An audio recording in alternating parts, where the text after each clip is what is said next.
Tariki ya 31 Kanama duhimbaza abatagatifu Raymond Nonati umusaseridoti, Aristide uwahowe Imana, Amati umwepiskopi, Isabella umukuru w'ababikira na Amiya.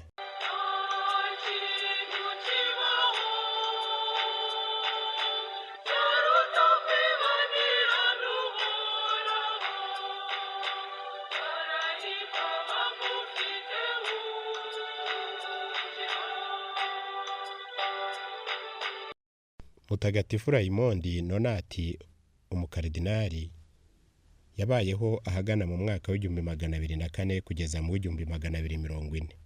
Mutagatifu Raymond yapfushije nyina ataramubyara.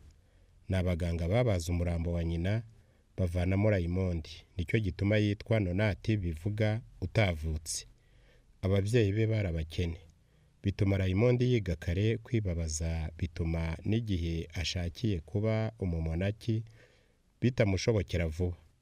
Aho aboneye uburyo ajya mu bamonaki bacunguraga abakristo bari barafunzwe n'abayisilamu.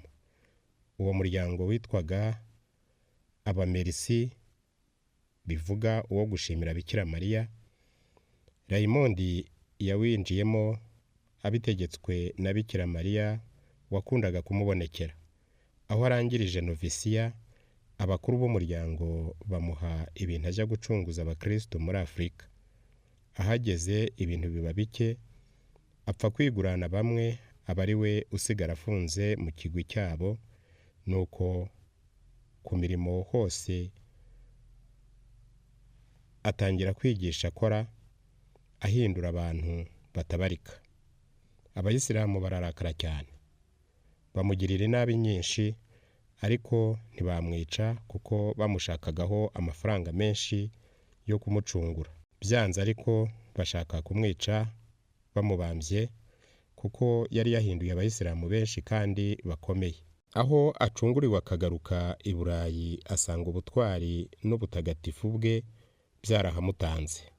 Nuko papa amugira karidinari. Ubwo yisubirira ariko muri monasteri ye, yanga rwose guhindura umwambaro w'ubumonaki ngo abe karidinari, yanga no kugira ikuzo ryabwo na rimwe bamuha.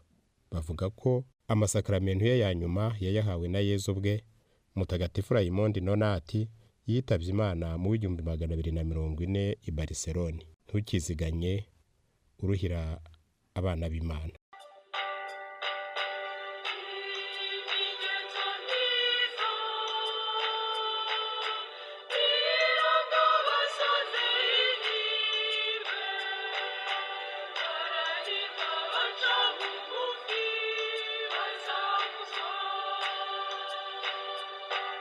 Abandi batagatifu bizihizwa uyu munsi.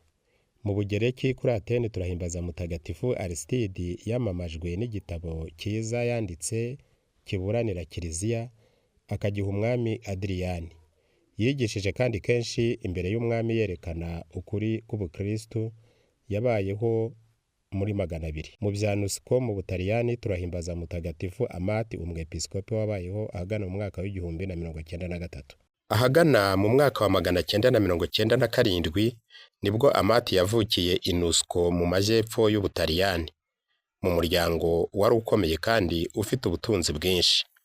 Amati yaje kugabanya abakene ibyo yari atunze maze yiyegurira Imana, abapadiri, ndetse nyuma aza no kuba umumonaki muri monasteri ya Montevergine. Hari Papa Adriyani wa kane ubwo Padiri Amati yatorerwaga kuba umwepiskopi wa Nusko, aba ari nawe uba umwepiskopi waho wa mbere. Ni nayo mpamvu bamwita Amati wa Nusko. Amati yavuguruye inyubako za Kiliziya ndetse anubakisha n'izindi. Yanagize uruhare mu kubaka monasteri y'abihaye Imana Baba Benedictini yitiriwe Umuhire Mariya. Iyo monasteri iri hafi ya Fondigliano mu gihugu cy'Ubutaliyani.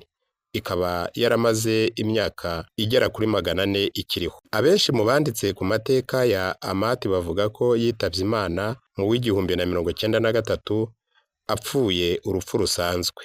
Aho yashyinguwe muri Montevergine hakorewe ibitangaza byinshi ku mva ye. Umubiri we wajyanywe muri kiliziya yitiriwe Mutagatifu Stefano yo muri Nusco. Kiliziya Gatolika yizihiza Mutagatifu Amati ku ya 31 Kanama. Hari abakristo bakunda kumwiyambaza mu gihe cy'imitingito y'isi. I Cesare ya Kapadosiya turahimbaza Mutagatifu Amiya na bagenzi be bahowe Imana. I Ronsha mu Bufaransa turahimbaza Mutagatifu Isabella, igikomangoma n'umubyeyi wa monasteri y'ababikira baho.